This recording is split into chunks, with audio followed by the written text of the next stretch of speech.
अस्सलाम वालेकुम स्टूडेंट। हमारा जो चैप्टर चल रहा था इंटरनेशनल लॉजिस्टिक्स, और इसमें हम after transportation we were discussing about the warehousing and distribution. और इसमें हम पहुंच गए थे just in time warehousing. और इसमें हमने डिस्कशन किया था कि just in time warehousing emphasize on warehousing to support GIT operation. वो ऑर्गेनाइजेशन जो जस्ट इन टाइम स्ट्रेटजी को फॉलो करती हैं, वो ऐसे just in time warehousing को यूज करती हैं। इसके अंदर जो हमारे पॉइंट थे, पहला था commitment to the customer and service quality. इसमें हमारी जो कमिटमेंट होती है कस्टमर से रिगार्डिंग क्वालिटी एंड सर्विसेज हम वो शो करते हैं। Reduce lot size and shipping quantities, हम लॉट के साइज को रिड्यूस करते हैं या शिपिंग क्वांटिटी को। एम्फसाइज ऑन क्रॉस डकिंग, और हम क्रॉस डकिंग फंक्शन को एग्जीक्यूट करते हैं। इंक्रीज ऑटोमेशन, हमारी ऑटोमेशन की कैपेबिलिटी बढ़ती है। एंड इंक्रीज असेंबली ऑपरेशन, और हम अपने असेंबली ऑपरेशन को बढ़ाने में कामयाब हो जाते हैं। उसके बाद हमारा जो सेक्शन है वो है third party logistic 3PL।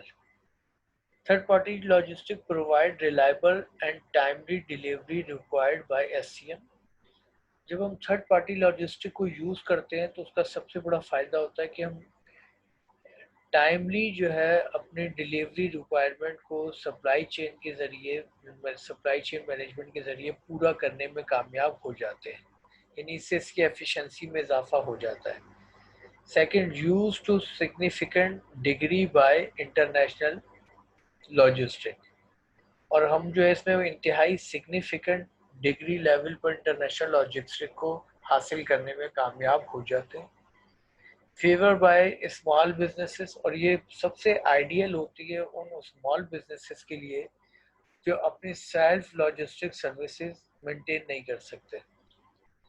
Some firm outsource all of their logistic need to let logistic provider और फोर्थ पार्टी लॉजिस्टिक प्रोवाइडर। कुछ लोग जो है अपनी लॉजिस्टिक सर्विसेज को टोटली आउटसोर्स कर देते हैं, और इस तरह ये अपनी नीड्स को पूरा करते हैं। और ये जो है फोर्थ पार्टी लॉजिस्टिक प्रोवाइडर के ज़रिए अपनी लॉजिस्टिक की सर्विसेज को आउटसोर्स करते हैं। इनमें इनका स्पेसिफिक एग्रीमेंट होता है, और इस तरह ये एफिशिएंसी से अपनी लॉजिस्टिक को अचीव कर लेते हैं। इन्वायरमेंटल सस्टेनेबिलिटी इन लॉजिस्टिक, इन्वायरमेंट की जो सस्टेनेबिलिटी है लॉजिस्टिक में, इसमें ग्रीन लॉजिस्टिक है। Green logistic is a response to the end for reducing carbon emissions, and by doing so can also save money for the firm. आज के दौर जो है इन्वायरमेंटल प्रोटेक्शन का दौर है, आज का दौर इन्वायरमेंटल सिक्योरिटी का दौर है, और आज बिजनेस की जो सोशल रिस्पॉन्सिबिलिटी है वो इन्वायरमेंट से रिलेटेड बहुत ज़्यादा है। इसके अंदर जो हम यूज़ करते हैं वो ग्रीन लॉजिस्टिक यूज़ करते हैं। ये रिस्पॉन्स होता है और ये रिड्यूस करता है कार्बन एमिशंस, जो कि एनवायरनमेंट के लिए बहुत डेंजर होता है। और इसके ज़रिए जो है और बिजनेस ऑर्गेनाइजेशन जो है अपनी कॉस्ट को मिनिमाइज करने में कामयाब हो जाती है। Third party logistic supply base reduction, by reducing the third party logistic supply base, a firm can achieve lower price and better service as it become a larger customer. जब हम third party logistic services हासिल करते हैं, यानी अपनी logistic service को outsource करते हैं, तो उससे हमें सबसे बड़ा फायदा होता है कि हमारी कंपैरेटिवली प्राइस रिड्यूस हो जाती है, यानी कॉस्ट ऑफ लॉजिस्टिक कम हो जाती है, और हम बेहतर सर्विस हासिल करने में कामयाब हो जाते हैं। Modes of third party logistic selection, वो कौन से मॉड्स हैं जिनकी बुनियाद पे हम थर्ड पार्टी लॉजिस्टिक को सिलेक्ट कर सकते हैं। इसके अंदर सबसे पहला पॉइंट है हमारे पास, firm identify the optimum transportation services to minimise cost and improve customer services. Firm को सबसे पहले तो आइडेंटिफाई करना पड़ता है ऑप्टिमम ट्रांसपोर्टेशन सर्विस के, हमें मैक्सिमम वो कौन सा पॉइंट है जिस पर ट्रांसपोर्टेशन सर्विस को हासिल करना है। और जिस पर हम अपने कॉस्ट को मिनिमाइज कर सकें और अपने कस्टमर की सर्विसेज में इजाफा कर सकें। Firm often use weighted factor analysis, आमतौर पर फर्म इसमें यूज करती है weighted factor analysis, transportation intermediaries और ट्रांसपोर्टेशन के वो इंटरमीडिएटरीज जैसे कि such as freight forwarders, transportation brokers, shipper association, intermodal marketing companies. तो ये चार वो हमारे पास इंटरमीडिएटर की ऑप्शन मौजूद होते हैं जिनकी बुनियाद पर हम अपने लॉजिस्टिक को आउटसोर्स करके अपने लॉजिस्टिक बेनिफिट हासिल करते हैं। अब लॉजिस्टिक मैनेजमेंट सॉफ्टवेयर आज के दौर में एडवांसमेंट ऑफ टेक्नोलॉजी में हमारे पास जो है अब जदीद सॉफ्टवेयर मौजूद हैं जो कि हमारी लॉजिस्टिक को अरेंज और मैनेज और कंट्रोल करने में सपोर्ट करते हैं। इसके अंदर ट्रांसपोर्टेशन मैनेजमेंट सिस्टम, हमारे पास ट्रांसपोर्टेशन मैनेजमेंट सिस्टम है use to select and best mix of transportation service and pricing, जिसके ज़रिए हम best transportation service and ideal price पे उसको हासिल करने में कामयाब हो जाते हैं। वेयर हाउस मैनेजमेंट के जरिए track and control the flow of goods from receiving dock to the outbound shipment. New technology such as RFID tags facilities tracking. हमारे पास वेयर हाउस मैनेजमेंट के लिए जो है एक स्पेसिफिक सॉफ्टवेयर मौजूद है जो कि ट्रैक करते हैं, कंट्रोल करते हैं फ्लो ऑफ गुड्स को, कि फ्लो ऑफ गुड्स की इनकमिंग और outgoing and receiving dock to the outbound shipment. और जब हम आउटबाउंड शिपमेंट एग्जीक्यूट करते हैं तो उसमें हमारे लिए ये बहुत ज़्यादा हेल्पफुल साबित होते हैं। Return management system RMS provide global visibility, standardization and documentation of product return while minimizing reverse logistic cost। तो रिटर्न मैनेजमेंट सिस्टम RMS जो है प्रोवाइड करता है ग्लोबल विजिबिलिटी स्टैंडर्डाइजेशन, जो हमारे लिए ग्लोबली विजिबल होता है स्टैंडर्डाइजेशन में, डॉक्यूमेंटेशन एंड प्रोडक्ट रिटर्न, और डॉक्यूमेंटेशन को तैयार करने में प्रोडक्ट के रिटर्न्स में, एंड ये मिनिमाइज करता है रिवर्स लॉजिस्टिक कॉस्ट। और जब किसी प्रोडक्ट के रिटर्न की सूरत में ड्यू ट्रांसपोर्टेशन होती है तो इसमें हमारी ये कॉस्ट को मिनिमाइज करने में कामयाब हो जाता है। मेजरिंग लॉजिस्टिक परफॉर्मेंस, हम किस तरीके से लॉजिस्टिक की परफॉर्मेंस को मेजर कर सकते हैं। Allow firm to identify problem and make improvement, हमें फर्म को इजाज़त देनी चाहिए कि वो आइडेंटिफाई करें डिफरेंट प्रॉब्लम को और उसको इम्प्रूव करने के लिए डिसीजन मेकिंग की अथॉरिटी हासिल हो उनके पास। Major derive from benchmark or previous performance and are similar to those used to select third party logistic services। हमें मेजर करनी चाहिए और ड्राइव करनी चाहिए बेंचमार्किंग, यानी क्राइटेरिया डेवलप करना चाहिए जो हमारे पास से रिलेटेड हो, प्रीवियस एक्सपीरियंस से हो, और ये सिमिलर होना चाहिए सेलेक्ट करने के लिए थर्ड पार्टी लॉजिस्टिक, ताकि फ्यूचर में स्टेबिलिटी हासिल हो सके। Creating strategic third party logistic alliances, हमें क्रिएट करने चाहिए third party logistic alliances. Effective supply chain network often include strategic alliances with provider of logistic services. एक आइडियल और सक्सेसफुल सप्लाई चेन नेटवर्क वो होता है जो स्ट्रेटेजिकली अलायंस डेवलप करता है अपने लॉजिस्टिक प्रोवाइडर्स के साथ अपनी लॉजिस्टिक सर्विस के लिए। परफॉर्मिंग लॉजिस्टिक ऑडिट्स, हमें लॉजिस्टिक ऑडिट को परफॉर्म करना चाहिए उसकी एफिशिएंसी को चेक करने के लिए। To monitor changes firm often conduct and audit by the multi functional team, और हमें मॉनिटर करना चाहिए और हमें ऑडिट कंडक्ट करना चाहिए multi functional team, different areas of specialization की टीम के कॉम्बिनेशन से। Use of e commerce technology in logistic, आज के जदीद दौर में हम अपनी ई कॉमर्स टेक्नोलॉजी को यूज करते हैं लॉजिस्टिक्स के लिए। Electronic invoice,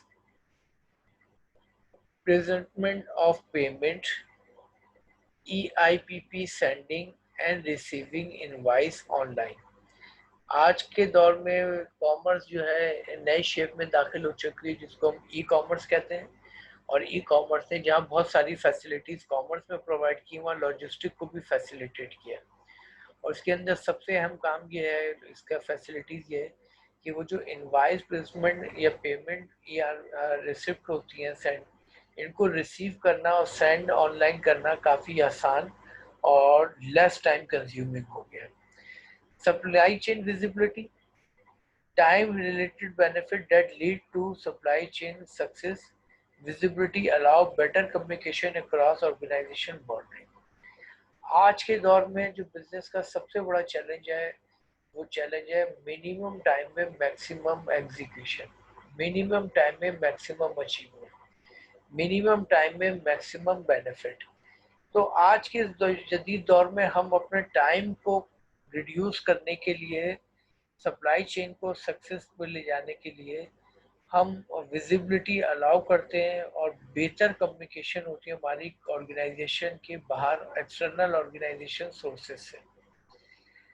third party electronic transaction platform, third party से जो हम इलेक्ट्रॉनिक ट्रांजैक्शन करते हैं उसका जो प्लेटफॉर्म होता है इंटरनेट बेस्ड ट्रांजैक्शन, जिसमें हम इंटरनेट के जरिए ट्रांजैक्शन करते हैं। System providing fried matching service, जिसके जरिए हमें सिस्टम सपोर्ट फराम करता है कि हम कौन से फ्राइड किस नीड में हासिल करें। Auction and online market place, और ऑक्शन और ऑनलाइन मार्केट प्लेस के लिए इंटरनेशनल फ्राइड सिक्योरिटी, इंटरनेशनली जो हमें फ्राइड सिक्योरिटी होती है उसमें transaction across national boundaries introduces add complexity particularly security. Transportation जो हमारी क्रॉस नेशनल बाउंड्रीज की होती है उसके अंदर इंट्रोड्यूस करते हैं, हम ऐड करते हैं कॉम्प्लेक्सिटी पार्टिकुलरली सिक्योरिटी। सिक्योरिटी से रिलेटेड बहुत सारी कॉम्प्लेक्सिटीज आती हैं। Since 9/11 there is a more conflict between the US government and industry towards more security and restriction for inbound shipment. After the terrorism of 9/11 USA के अंदर एक बहुत बड़ा कॉन्फ्लिक्ट क्रिएट हुआ है गवर्नमेंट और इंडस्ट्री के दरमियान इनबाउंड लॉजिस्टिक एंड शिपमेंट से related. International logistic intermediaries, customer brokers move through out customer and handle documentation. Customer and broker जो है मूव करते हैं कस्टमर और हैंडल करते हैं documentation. International freight forward move goods foreign destination, international जो freight forwarders होते हैं कि मूव करते हैं गुड्स को फॉरेन डेस्टिनेशन पे। Trading company put buyer and seller together and handle export import, और ट्रेडिंग कंपनी जो है बायर और सेलर को एक साथ हैंडल करती हैं और इंपोर्ट एक्सपोर्ट को अरेंजमेंट करती हैं। Non-visual operation, common carriers operate like freight forwarders but use scheduled ocean liners. तो ये जो हमारे non visual operating common carrier होते हैं ये ऑपरेट करते हैं like a freight forwarder but use करते हैं schedule ocean liners. Foreign trade zone, secure site in USA under the supervision of USA customer. तो ये secure site in USA under the supervision होती है USA customer. FTZ offer storage, exporting, manufacturing, assembling, repacking, testing and repairing services. तो ये वो कुछ organisation है जो ये फैसिलिटीज फराम करती हैं स्टोरेज की, एक्सपोर्टिंग की, manufacturing, assembly line, packing, testing and repairing services की। North American Free Trade Agreement NAFTA created in 1994 and removed most barrier to trade and investment among the US and Canada and Mexico। तो ये तीन countries का alliance था जो 1994 में develop हुआ, USA, Canada and Mexico, और इसका मकसद था कि इंटरनेशनल ट्रेड में आने वाली रुकावटों को कम से कम सतह पर ले जाया जाए। Reverse logistics, backward flow of goods from customer to the supply chain when goods are returned by the customer in the supply chain. तो रिवर्स लॉजिस्टिक हम उस लॉजिस्टिक को कहते हैं जिसका फ्लो रिवर्स होता है, अपोजिट होता है, बजाय प्रोड्यूसर टू कस्टमर, ये कस्टमर से प्रोड्यूसर तक आता है. Retail return range 6% to 40% of sales. Normally retail trading के अंदर हमारा जो रेशियो ऑब्जर्व किया गया है रिटर्न का वो होता है 6% टू 6% से लेकर 40% तक ऑफ सेल. ये 100% सेल में से या तो 6% या बिटवीन 6 to 40% हमें रिटर्न गुड्स रिसीव होती हैं. Often in a unwanted supply chain activity, जो कि ऑर्गेनाइजेशन ऐसी सप्लाई चेन की एक्टिविटी उसकी डिज़ायर के मुताबिक नहीं होती, लेकिन उसको एक्सेप्ट करना उनकी मजबूरी होता है. Poor reverse logistic can hurt firm, और अगर रिवर्स लॉजिस्टिक भी पुअर हो जाए तो ये फर्म को हर्ट कर सकती है और फर्म के लॉसेस में इजाफा कर सकती है. यही वजह है कि रिवर्स लॉजिस्टिक का भी एफिशिएंट और इफेक्टिव होना बहुत ज़रूरी है. ग्रीन रिवर्स लॉजिस्टिक प्रोग्राम, आज के दौर में हम जो जदीद हमारे सामने कॉन्सेप्ट है वो है green reverse logistic program. Design to return unneeded product for the recycling. This program reduce environmental impact on landfalls and deal with the dangerous contaminants. तो आज के दौर में जो ग्रीन लॉजिस्टिक प्रोग्राम है वो डिज़ाइन किया गया है रिटर्न करने के लिए गैर ज़रूरी प्रोडक्ट को, ताकि उनको रिसाइकिल किया जा सके और एनवायरनमेंट को सिक्योर किया जा सके.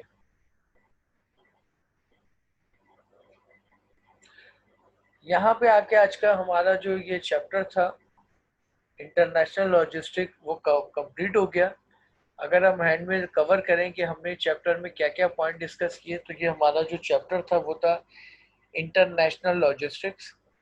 इसके अंदर हमने सबसे पहले देखा था लर्निंग ऑब्जेक्टिव्स क्या क्या है, फिर हमने देखा चैप्टर आउटलाइंस क्या है, फिर हमने देखा था इंट्रोडक्शन के लॉजिस्टिक है क्या. तो logistic is a time utility and place utility achievement.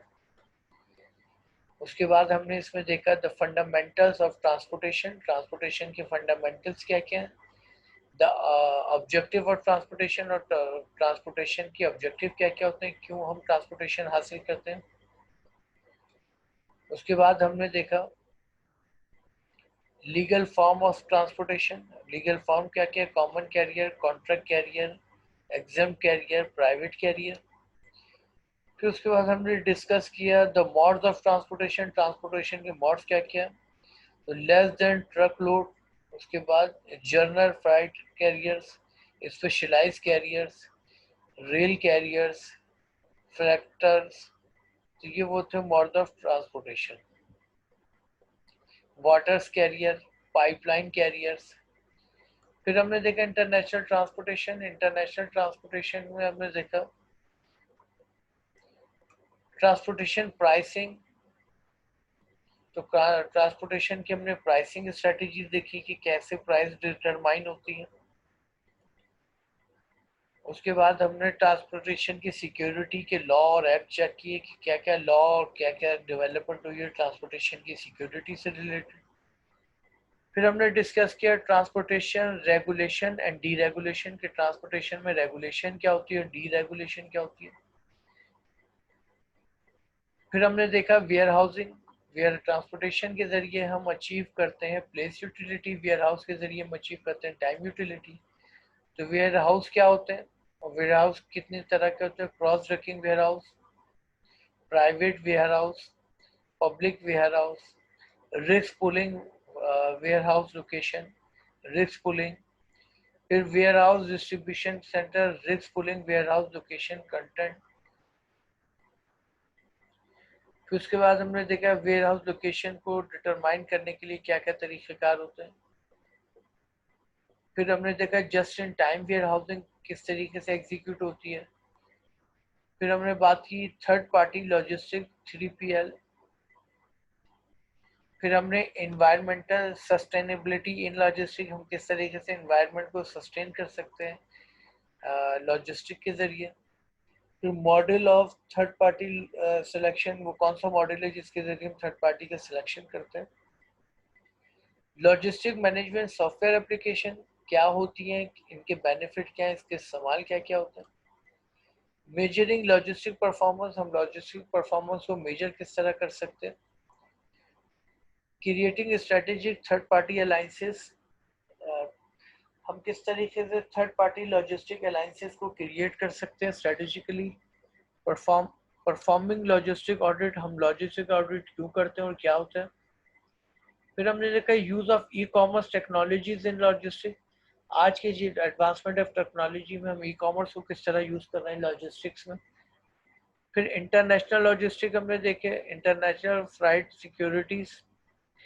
फिर उसके बाद international logistic intermediaries, foreign trade zone, North American Free Trade Agreement NAFTA. फिर हमने देखा कि रिवर्स लॉजिस्टिक क्या होती है और रिवर्स लॉजिस्टिक की सप्लाई चेन में कितनी अहमियत है।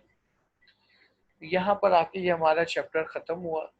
इंशाल्लाह ताला नेक्स्ट क्लास में नए चैप्टर के साथ शुरू करेंगे नेक्स्ट क्लास। अल्लाह हाफिज़।